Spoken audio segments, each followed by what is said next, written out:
இறைவார்த்தை கேட்டு இதயத்தில் ஏற்று எந்நாளும் வாழ்ந்து என்றும் பறைசாற்று. இறைவார்த்தை கேட்டு. முதல் வாசகம். மனித கைவிரல்கள் தோன்றி எழுதத் தொடங்கின. இறைவாக்கினர் தானியேல் நூலிலிருந்து வாசகம். அதிகாரம் 5, இறை திருவசனங்கள் 1 முதல் 6 வரை, 13 முதல் 14 வரை, 16 முதல் 17 வரை மற்றும் 23 முதல் 28 வரை. அந்நாள்களில் பெல்சாட்சர் என்ற அரசன் உயர்குடிமக்கள் 1000 பேருக்கு பெரியதொரு விருந்து வைத்தான். அந்த 1000 பேருடன் அவனும் திராட்சை மது குடித்தான்.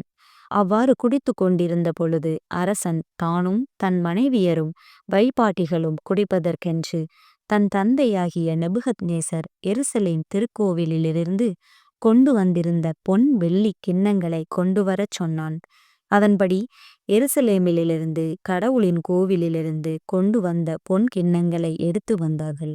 அரசனும் அவனுடைய உயர்குடிமக்களும் அவனுடைய மனைவியரும் வைப்பாட்டியரும் அந்த கிண்ணங்களிலிருந்து குடித்தார்கள்.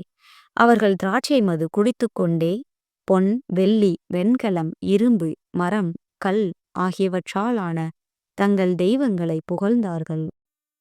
திடீரென்று ஒரு மனிதனுடைய கைவிரல்கள் தோன்றி அரசனது அரண்மனை உட்சுவரில் விளக்குத் தூணுக்கு எதிரே எழுதத் தொடங்கின.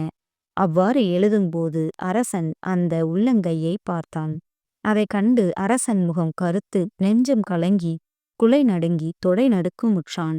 இதற்கு விளக்கமளிக்குமாறு அரசன் முன்னிலைக்கு தானியேல் அழைத்து வரப்பட்டார்.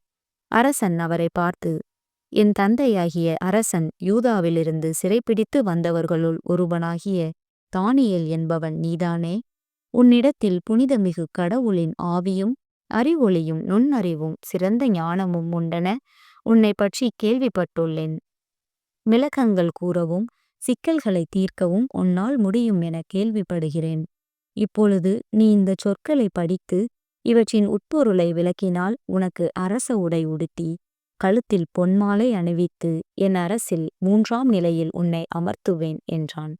அப்பொழுது அரசனுக்கு தானியேல் மறுமொழியாக கூறியது, உம்முடைய அன்பளிப்புகள் உம்மிடமே இருக்கட்டும்.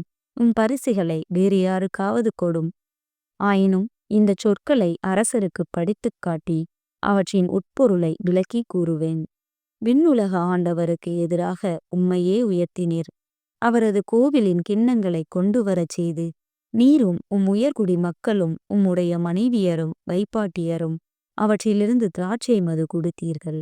மேலும் காணவோ கேட்கவோ எதையும் உணரவோ இயலாத வெள்ளி, பொன், வெண்கலம், இரும்பு, மரம், கல் ஆகியவற்றாலான தெய்வங்களை புகழ்ந்தீர்கள்.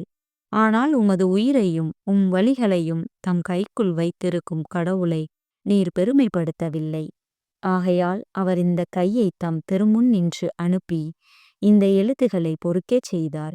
பொறிக்கப்பட்ட சொற்களாவன: மேனே மேனே தேகேல் பார்சின்.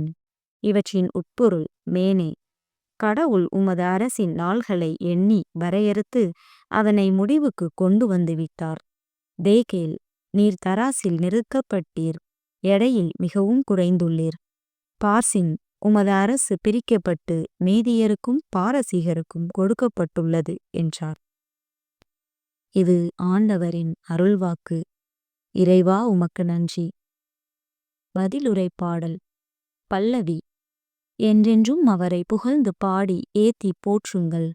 என்றென்றும் அவரை புகழ்ந்து பாடி ஏத்தி போற்றுங்கள். கதிரவனே நிலவே ஆண்டவரை வாழ்த்துங்கள். விண்மீன்களே ஆண்டவரை வாழ்த்துங்கள்.